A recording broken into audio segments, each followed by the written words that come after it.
Namaste, welcome to Satsang.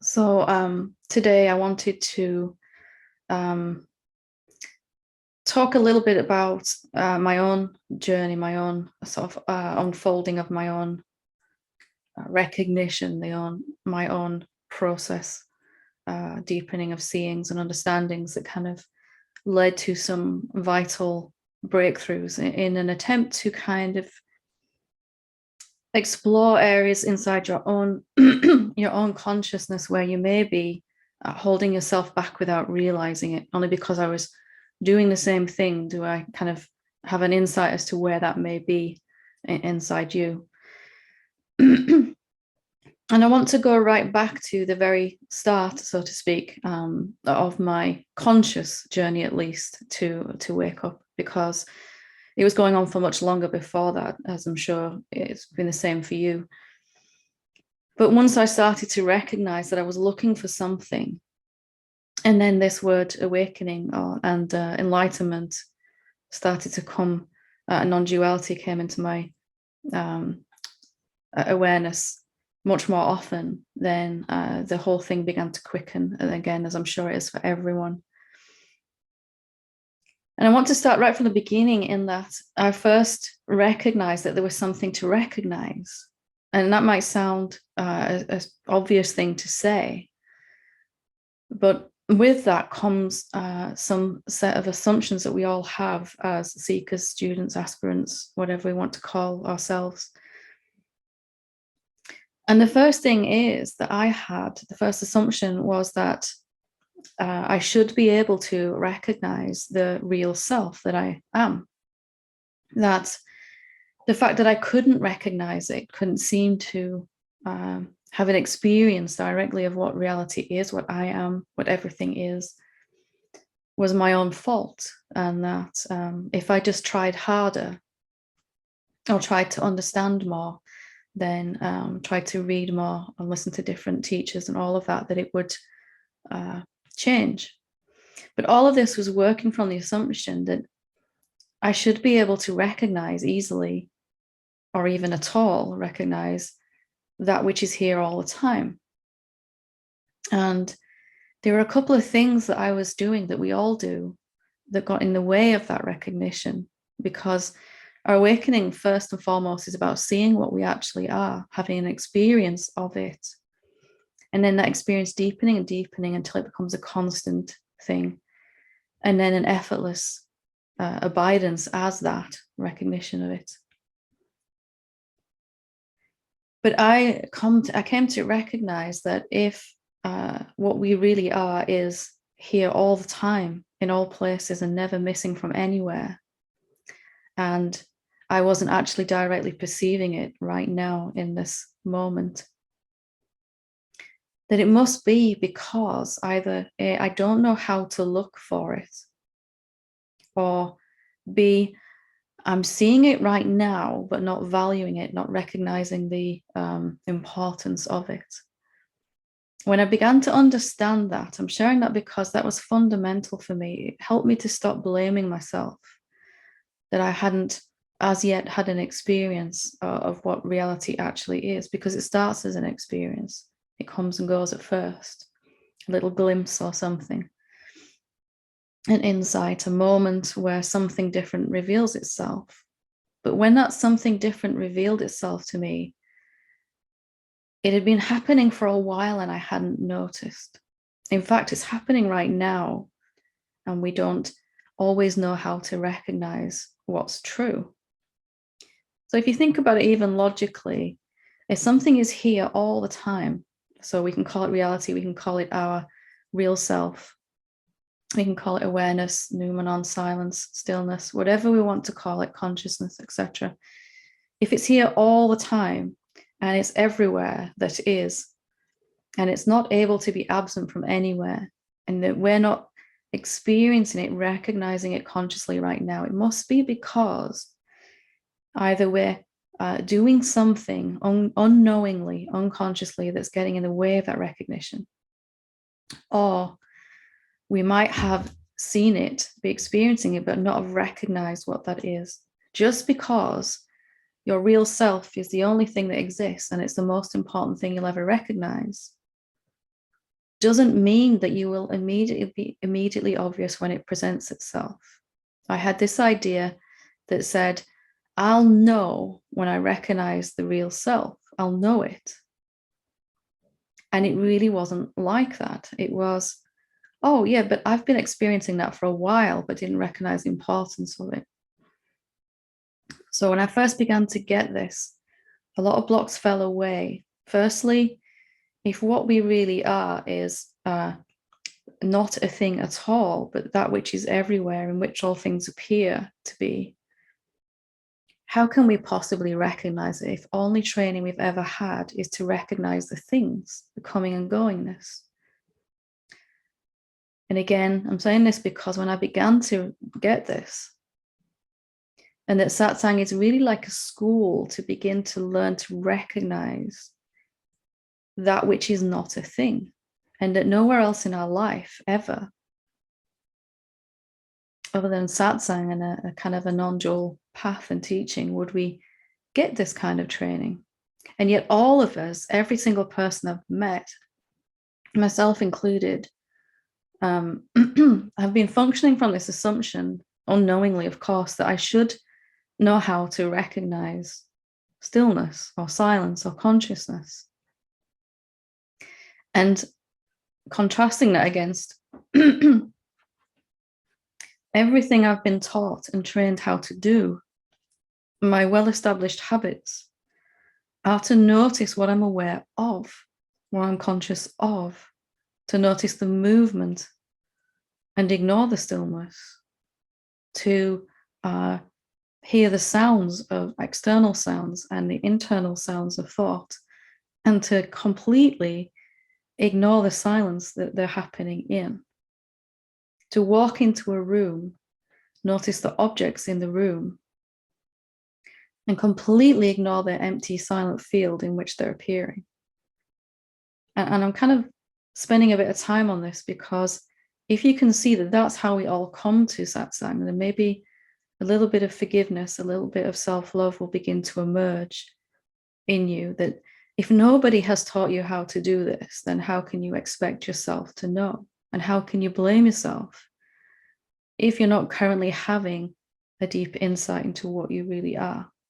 It took me a while to recognize that there was even something that is not a thing, that is the subjectivity itself, the pure awareness in which things seem to arise, including my own body, my thoughts, my emotions, all of that. And once I began to figure out that I was looking for the part that I'm ignoring without recognizing I'm ignoring it. And I'm looking for the part of my experience that is the background, that is constant and continuous. And that because my attention has been trained to jump from phenomena to phenomena, usually thoughts, experiences, states in the body, sensations, other beings, that I have given very little value to that which is not jumping around and changing and moving. And maybe awakening, at least meditation, is about reversing that and paying more attention to that which is here all the time. And that is easier to do when we recognize that we're starting from the opposite place, so to speak. And, looking at all my years of formal education, nobody ever sat me down and said, did you know there's something that's always here? Did you know that there's something that's not changing, that's not moving? Did you know that in any moment you're ignoring the space in which your experience is happening and focusing only on the particular experience? And when I began to recognize that clearly, it was like a big weight lifted off of my shoulders in terms of really what awakening is then, for me at least, was learning a new skill, changing a habit. How do I recognize consciously and begin to value that which is always here? And if you're anything like I was in my own awakening, then these are major stumbling blocks. We may hear teachers talk about silence and stillness and peace and consciousness and awareness. We've used the word noumenon, which means that which is not a phenomena in which all phenomena appear. And every time I heard this word, silence, stillness, it was associated with unworthiness inside myself because I just couldn't seem to recognize it. The first hurdle for me was to begin to recognize it's okay that I don't know how to do that yet, because nobody has shown me yet, because the people that I had been mixing with, socializing with, spending time with, they didn't know either. And it's how most of the world operates. All of our attention goes to what is moving and changing. And of course, it might be a little challenging to reverse that at first, of course. How many times have you ever walked into a room and noticed the empty space in the room first, rather than the things in it? How many times have you noticed the space between you and the next human being in front of you, rather than focusing on what you were thinking or what they were saying? So if you can come to that with a kind of openness that maybe the reason awakening has been so difficult in historically is because we haven't really recognized that this is a new skill set in a way. We're somehow feeling, if we're coming to the seeking, the searching, the trying to find, the self-inquiry with a sense that I should already be able to do this, that could be examined. Why would we need teachings and teachers and satsangs anyway if we knew how to do this, if we should be able to do this? As long as there's been human beings, there's been a satsang of some sort somewhere going on. And that is because we come to it not knowing how to recognize. So I began to investigate this, and I began to recognize that I could, in any moment, switch my attention to that which is constant by working with the phenomena to bring me back to what is always here. So if I was hearing sounds, if I was hearing noises, I could contrast that with the silence that seemed to be at first just appearing in between the noises, like this silence that comes next. And that if I was noticing movement, if I was working out, or if I was walking somewhere, or doing any activity at all, or watching the movement of thoughts, I could use that to help me recognize the stillness in which that was happening, that there was something that wasn't moving, that activity was moving in, whether it's thoughts or my body or whatever was moving. Or if I recognize I'm conscious of a sound or a sensation in my body, conscious of thoughts, I can use that to help me recognize the consciousness that's watching that. That the phenomena themselves, the moving, the changing, all of that, the manifestation of all of this is actually an aid to our seeing rather than an obstacle. That I don't have to get rid of my thoughts and all of that in order to recognize that which they're happening in. In fact, maybe they're helpful in a way. Would I even recognize the silent space of awareness without the thoughts passing through it, giving me the contrast? Would I even hear silence consciously? Because I've been hearing it my entire existence, which is forever. Would I even hear it consciously without the sounds that seem to punctuate it, the noises? This was life-changing for me because I could just begin to relax. And I realized this is what meditation is, or it is for me at least.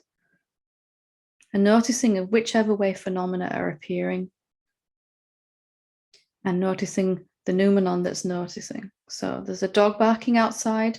I recognize I'm aware of it. I can hear it. So there's awareness present.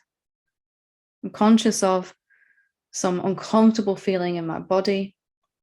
It points me back to the consciousness that recognizes it. If I'm thinking about what I need to do later today, I can recognize I'm thinking about that in this present moment now. And if I'm moving my body, I can use that to show me the stillness, the silent space in which it's moving. And I began to explore these. Which way the phenomena arising right now for me? Is it sound? Is it thought? Is it movement? Is it something I'm conscious of? Is it some sense of time, earlier, later, that I could contrast against now? Is it a sense of being here or over there that I could contrast against the here-ness that's always present? Could I notice the coming and going, the presence and the absence of phenomena to help me recognize the sense of presence that's constant? Can I use the sense of my thoughts coming and going to point me back to that sense that I am? I'm here to watch my thoughts. And I just began to lighten up a lot about meditation and self-inquiry. That maybe my sense of someoneness, my egoic sense of self, could help me recognize that space in which it's appearing. What is my egoic sense of self, my someone, showing up in? And what's recognizing that someoneness? Is it a someone or a thing? Maybe we can begin to redefine the search, the seeking in this way. That we're learning a new skill that isn't natural to us at first. Just because it's reality doesn't mean it's natural for us to perceive that way at first. And that all we're doing really is shifting a habit so that the majority of the time we begin to perceive that which the phenomena are arising in, by whichever name we're calling it, first. Can I hear the silence without also recognizing the sounds that's coming and going? Can I notice the contextual field without noticing the objects, the content too? So can you maybe release a little bit of blame of yourself, unworthiness, or whichever way you're holding it? Can you stop shoulding yourself? I should be able to recognize this. And just finding your way, feeling your way in right now, even just with these words, recognizing there's a silence that first starts. It just seems like absence of sound. It seems dull. It seems boring at first. In the absence of these words, there's a silence.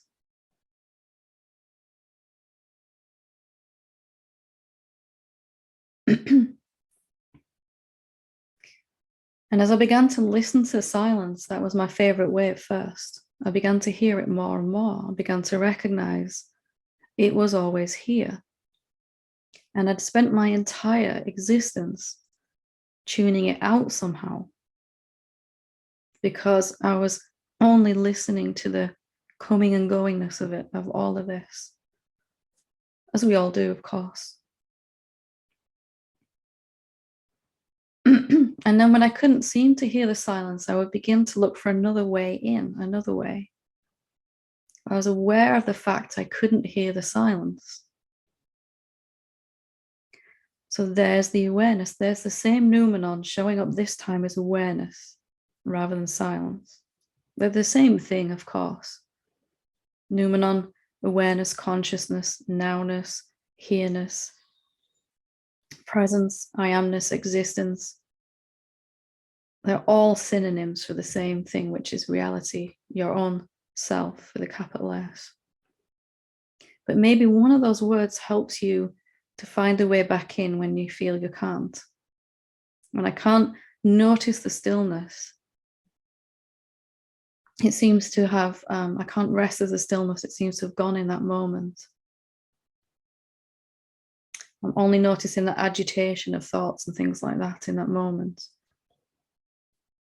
I can also recognize I'm noticing that now. It's happening in a nowness. And little by little like this, I began to find my way back in every single time I lost my footing, so to speak, every single time I lost my way in.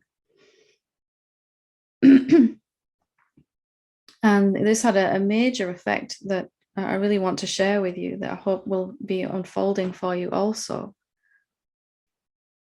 Totally revolutionary.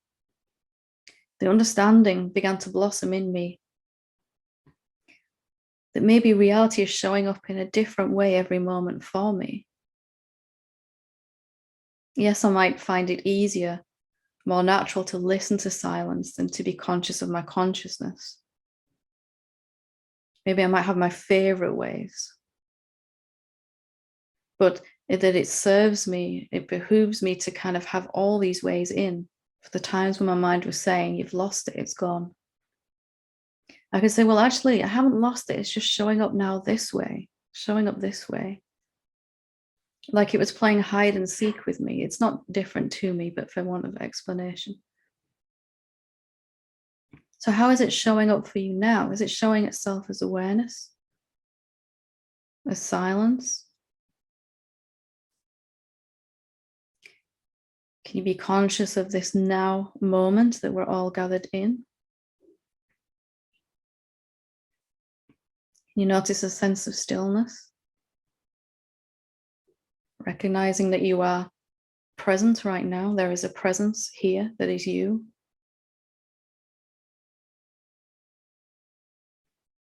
Or noticing that everything that your body does is done with this here-ness. You cannot do an action over there. You cannot speak a word over there. It all comes with a sense of here-ness. When I think a thought, it's happening here. When I feel an emotion, it's happening here. There's this here-ness that goes with my entire existence. I've never ever done anything anywhere else than here.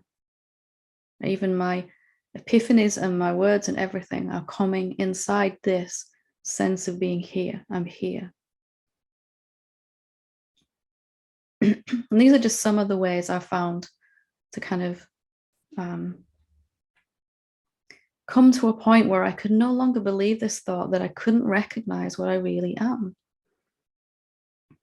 And it became more of a fun thing. Well, what is it shifted to now? If I'm really good at listening to silence and then I find myself in a noisy environment, an airport, train station, a family get together, something, then how is it showing up for me now? It must be here. It must be here because it's here all times, all places. What am I showing up as now?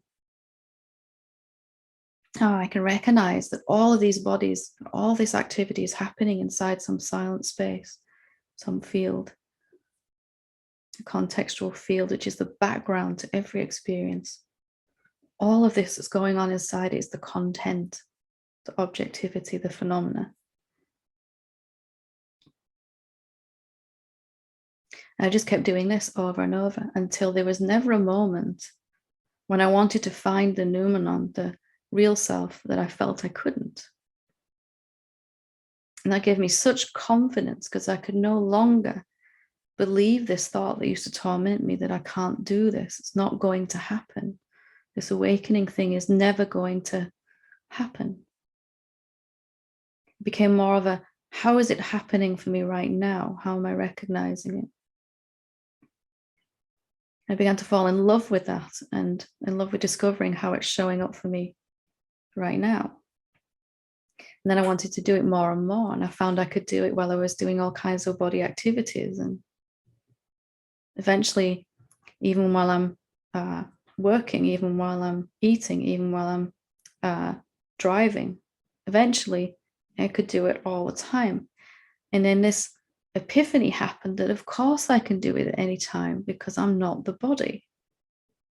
Why should any activity, even these words that are coming out right now, the satsang, get in the way of me recognizing what I really am? If all of that is happening on autopilot, so to speak, spontaneously coming from the body. There were many other insights as well, but as I began to get more excited and recognizing, tuning into what I really am more and more, it just became clearer and clearer. It's always here, and it is what I am. And that the only reason I haven't recognized it is because nobody has ever really shown me how to recognize that which is not changing, which we all ignore constantly. And that even when we do recognize it, we might not value it at first because it doesn't seem extraordinary. In fact, it may seem extraordinary, completely ordinary. If you notice right now that you're aware of these words, you're aware of your thoughts, it doesn't feel spectacular, does it? It's just awareness. It's just consciousness. So what? No big deal. Or if I stop talking right now and you hear the silence, so what? It's just silence. When I first heard the silence, it seemed dull, irrelevant, boring. There certainly wasn't any fantastic bliss or epiphany that came with it at first. I had to recognize that this must be something much more important than it was showing itself to be right now. That maybe there was more to this awareness, silence, consciousness, stillness, than I'd recognized. So I hope by explaining this that it's kind of signposting a few places that you might be holding yourself back without realizing from a couple of assumptions. If I'm assuming that I should be able to find my real nature as effortlessly as a sage does, and I'm also forgetting that they also had to go through this particular process. Actually learning how to recognize that which is in the background at first. And then recognizing it so much that it's obviously in the forefront, that it flips, that the phenomena that seem to encompass all of our awareness, thoughts being the foremost thing, somehow begin to flip, and they are in the background. They are eventually barely noticeable, eventually not noticeable at all, because that which seemed to be irrelevant and unimportant turns out to be magnificent and ever present and exquisite and delightful and peaceful and very much in the foreground. And then eventually foreground and background, those words are meaningless. Everyone that's ever recognized this has had to go through this exact same process.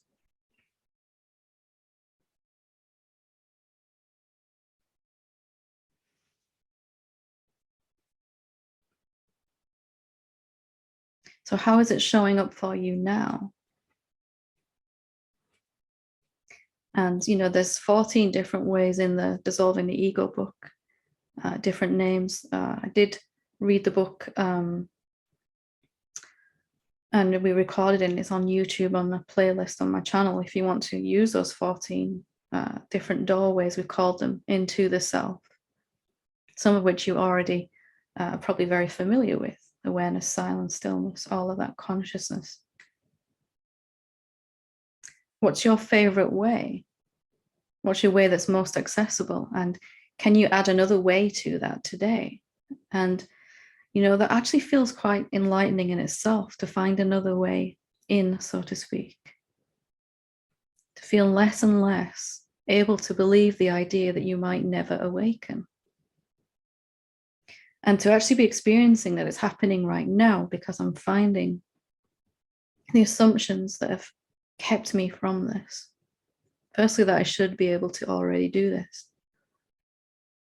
I've used this example before, but I think it's really still relevant. If we were meeting here to learn a foreign language, and you were showing up today was the first class to learn a foreign language, would you be showing up with the idea that you should already be able to speak that language? Of course not. And yet, when I looked inside myself, there was this idea that I should know how to do this. And it was actually so liberating to realize I don't know how to recognize the self. And that I can learn that as a new skill, a new way of perceiving. And with that came a certain confidence and assuredness that it was always here and it was always accessible. And that any time, no matter what my mind was doing, no matter how insane my mind was, and I'm sure you've experienced this over and over, that I could always take refuge in the self, always, and be cushioned from it, to be protected from it, to lessen the intensity of the emotions that came with those thoughts, and eventually completely stop experiencing them. That which is in the foreground at first has become so far in the background because I can't believe this idea anymore. I can't find the real self. Just imagine for a moment, if you can, what it would feel like to know that you're never cut off from it, ever. Very quickly after that realization comes the understanding, either through inquiry or through meditation or spontaneous insight or all of the above, that you are that. And then it really begins to speed up. Because you fall in love with silence or awareness or whatever you're calling it today. You want to know more about it. You want to know more about you. And you begin to find out it's everywhere. You're everywhere. That you are that in which all of this is appearing. And then shortly after that, the next realization that none of this is any different to that silence. That there really isn't noumenon versus phenomena, or silence versus sound, or awareness versus object. There really is no existence or non-existence, presence or absence. There's just this that is always, and that is what you are, and there's never been anything other than that. All this will reveal itself to you just by paying attention to what is usually ignored. And when I say ignore, I don't mean that we're choosing to step away from it. It might be quite the opposite. So many years for me of desperately trying to find it, but not knowing how to look. Looking with the tools I've been using to navigate the rest of my life, which had worked, but looking for a phenomenon, looking for something outside of myself, separate to me. How is that ever going to really bring me lasting happiness? If I'm looking for my real self, but I'm trying to find it as if it's something separate to me, something outside of me, it's never going to work like that, ever.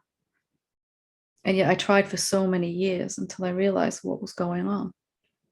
It must be already here and now, but for some reason I'm not currently perceiving it. What is that particular reason? So find your way in.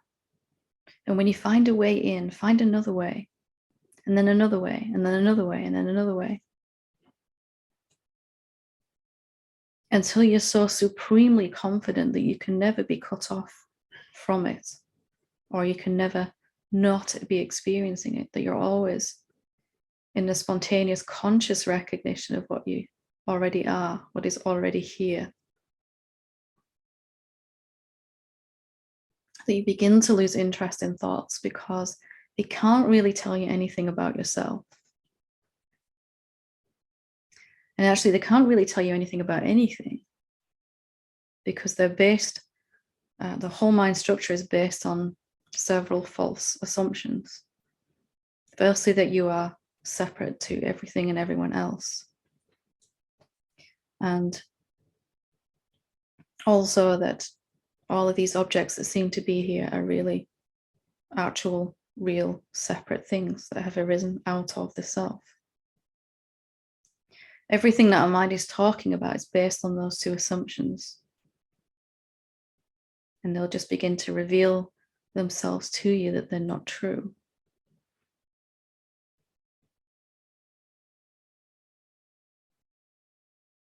So can you begin to look at your inquiry, your meditation in a different way? Beginning to use the phenomena that are around you to help you contrast. Not being at war with anything then, not being in conflict. And perhaps most importantly, in terms of feeling peace and love and joy, not rejecting anything. Just using it to help you recognize the constant.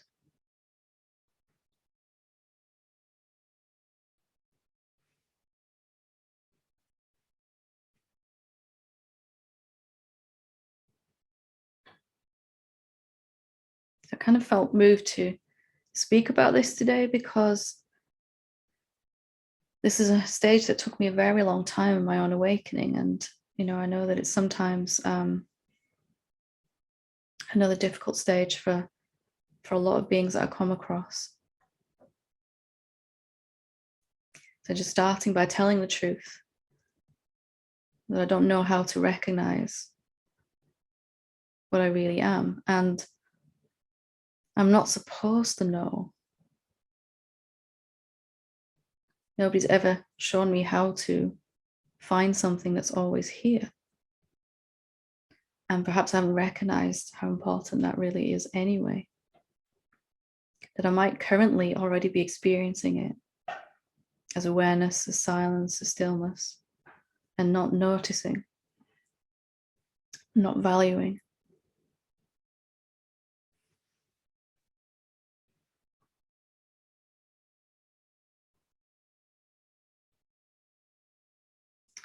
Okay, so I didn't really mean to speak for that long, but I'll just answer one question that's been sent in. I've got a few waiting, and then I'll open it up for questions here. So this one says, thanks so much, Helen, for all the amazing and helpful content and presence in this group. I have just read something on the Facebook page about desire, and I'm confused with this subject. I have felt sometimes that life is complete and just fulfills itself, and that desires and wants were from the person. Can you elaborate for me to try to ease the confusion, as how I interpreted what I read was to have and want desires is a helpful thing. Much love.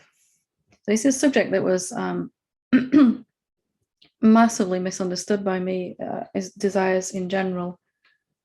And yes, it's true that the formless, empty silence we were just talking about doesn't have any desires at all.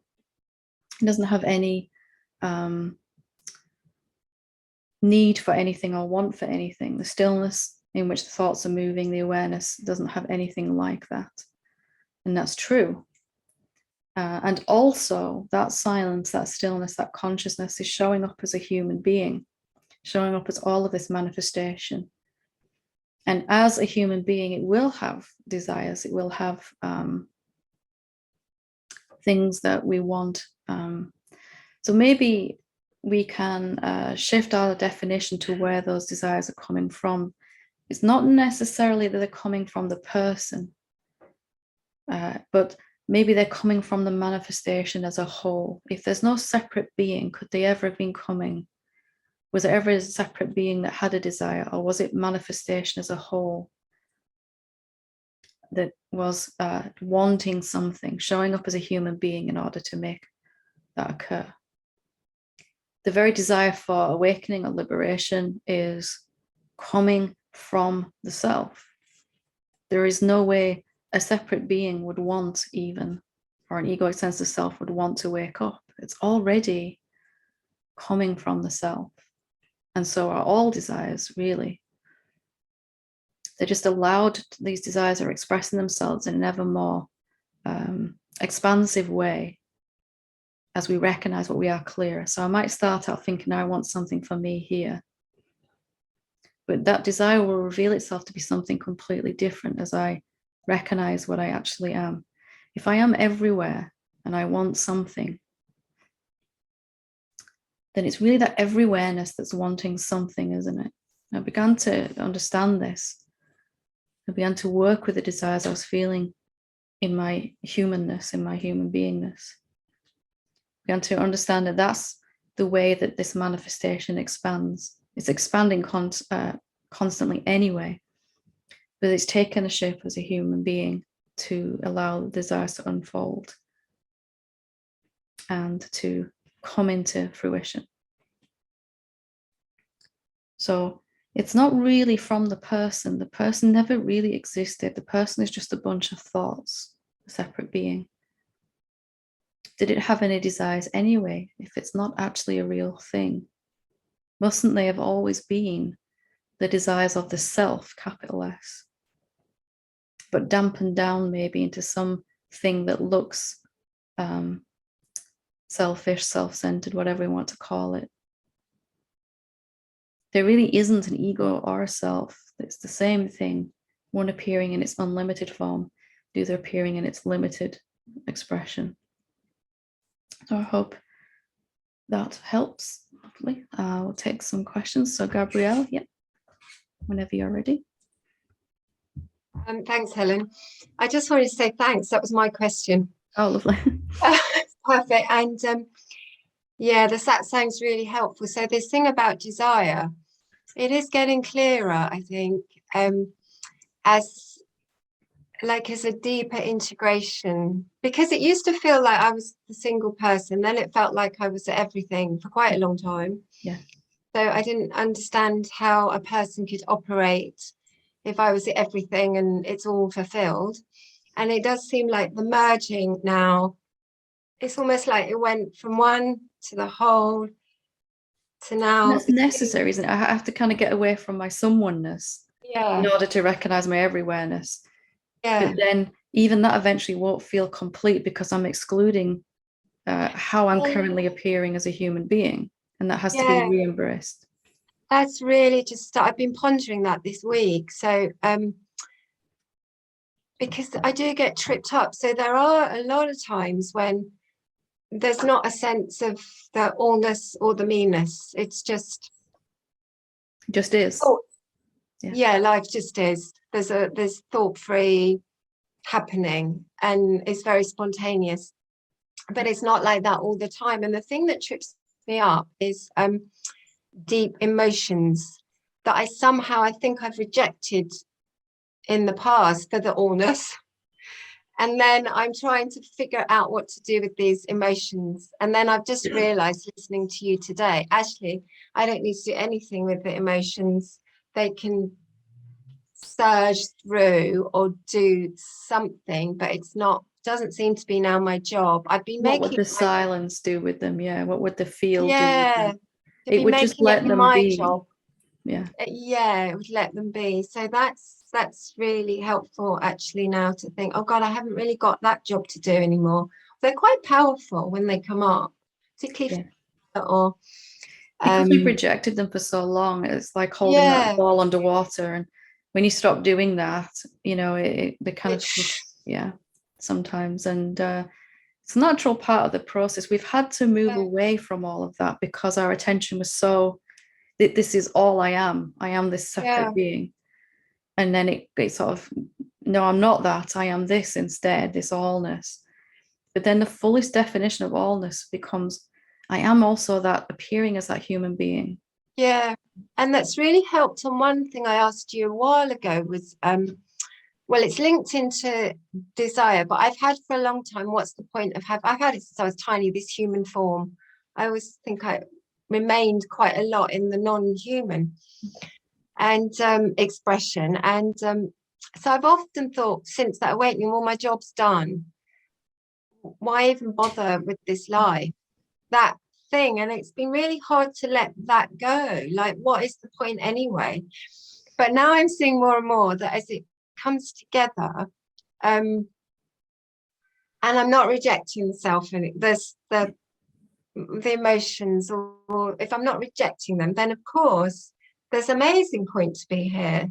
Now I'm just feeling into it with you that wow, so I could do anything I want now as this form, as the nothingness. And what is it like to show up as someone knowing that you're everything and nothing? What is that like consciously?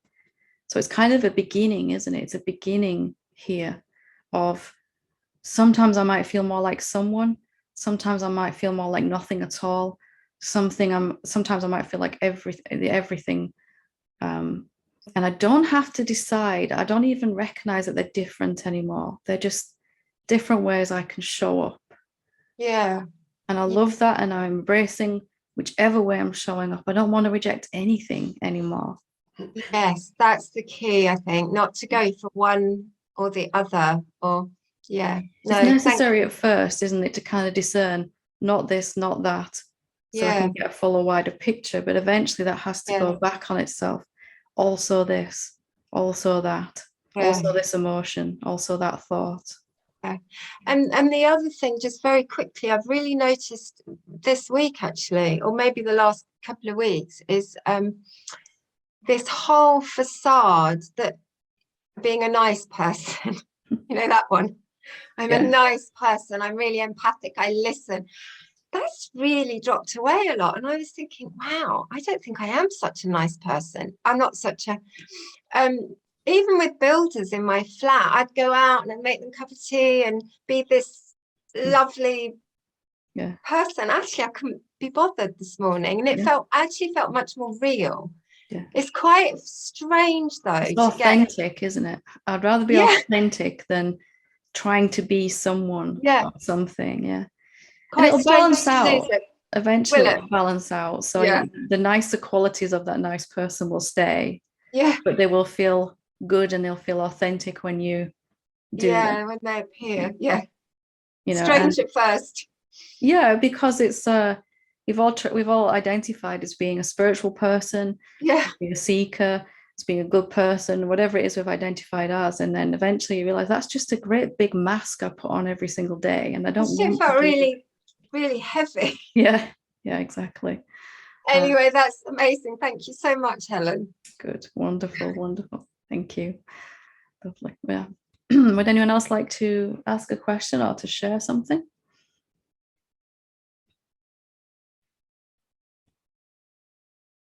Have some more questions here I can read.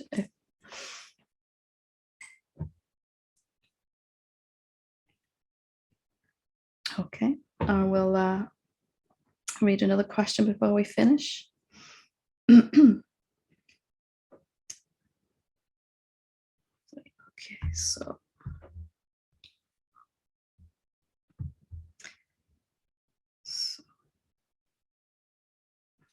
this one says, hi Helen, thank you for answering my first question about social anxiety.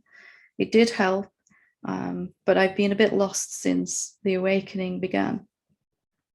Like even more than before, because of how aware I am, how aware I became of things, excuse me. But also I keep stopping and going back to old negative ways even more strongly. I see a lot of things that are wrong around me instinctively and realize even more that I grew up in a mentally toxic environment, but my mind keeps being extremely judgmental about everything. And to add to it all, I lost my sense of purpose. I have so many ideas. I love so many things like painting, movies, photography, cooking, writing, exercising. And yet I don't know what to do in life because things don't work out and I feel too self-conscious.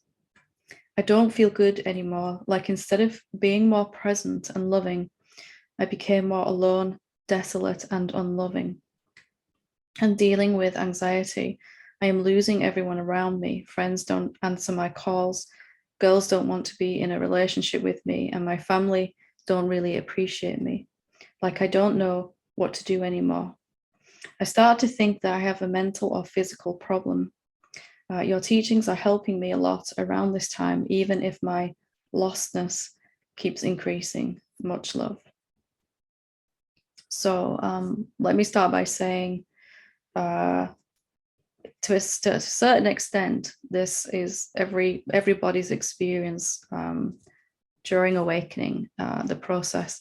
And there was a point for me where I lost my sense of purpose. And as we were just saying before, the reasons why I'm doing the things I'm doing as a separate being are no longer valid for me, because I might begin to see that I'm not that separate being. So if I'm doing activities and things to try to get someone to like me or to be with me, to make me feel safe, without realizing, of course, consciously, we never try to get into a relationship. Would you go out on a date with me? And also, will you make me feel safe? Or will you make me feel loved?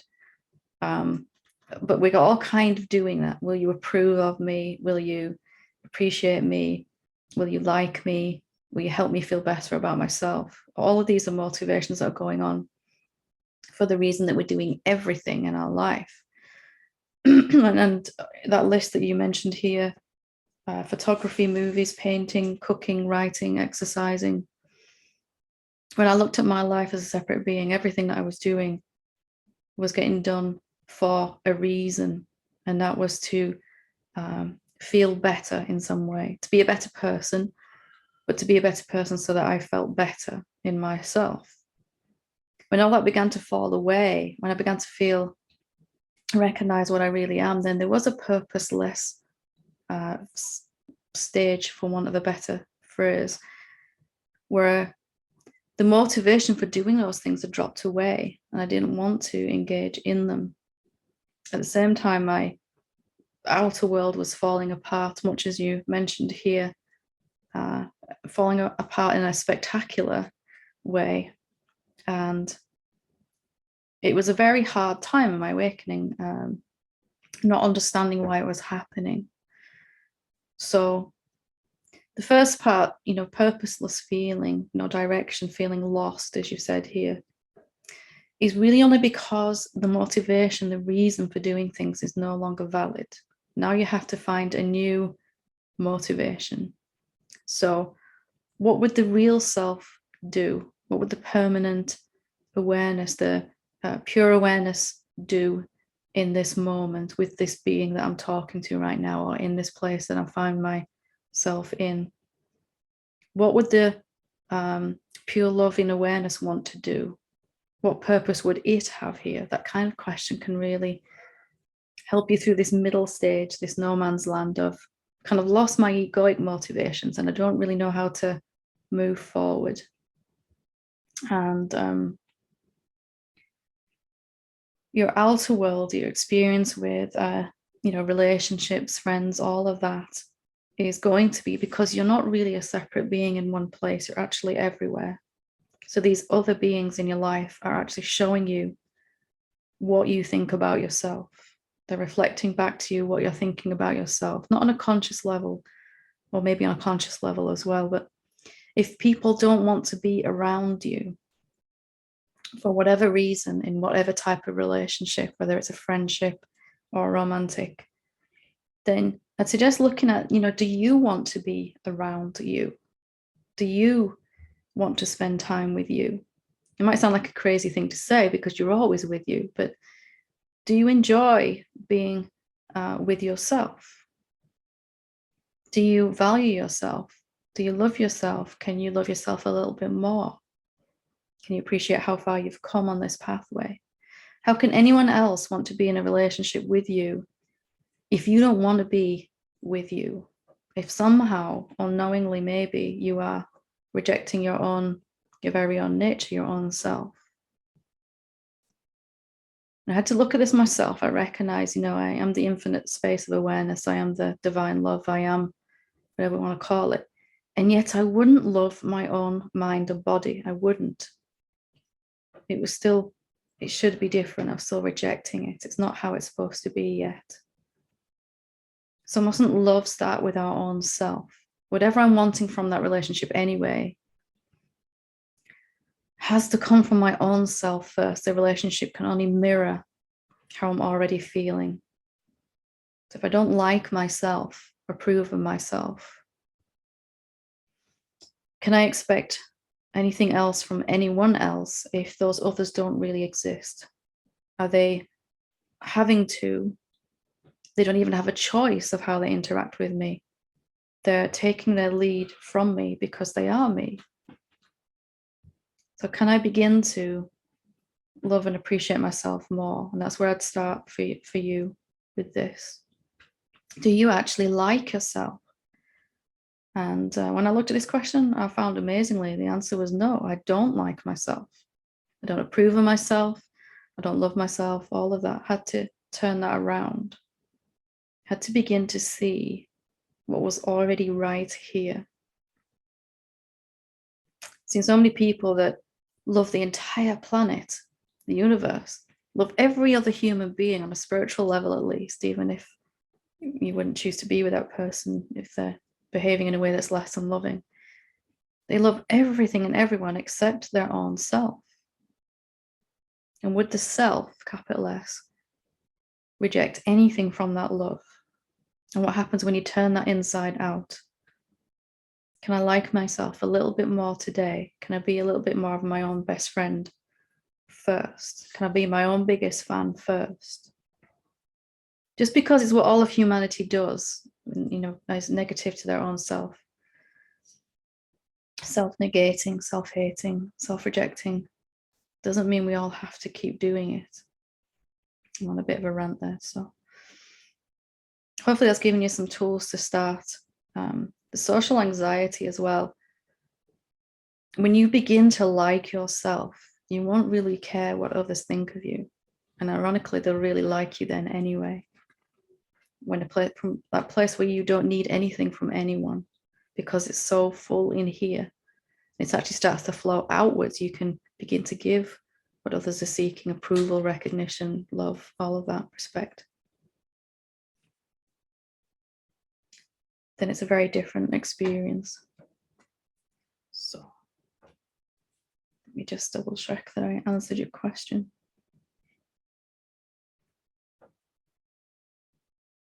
Yeah, okay. From my perspective, I don't feel that you have a mental or physical problem. I feel, although I obviously don't know you as well as you do, but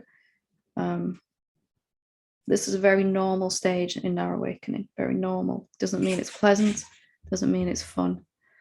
And it also doesn't mean it has to last any specific length of time. So thank you all for joining me today for Satsang. Thank you. Namaste.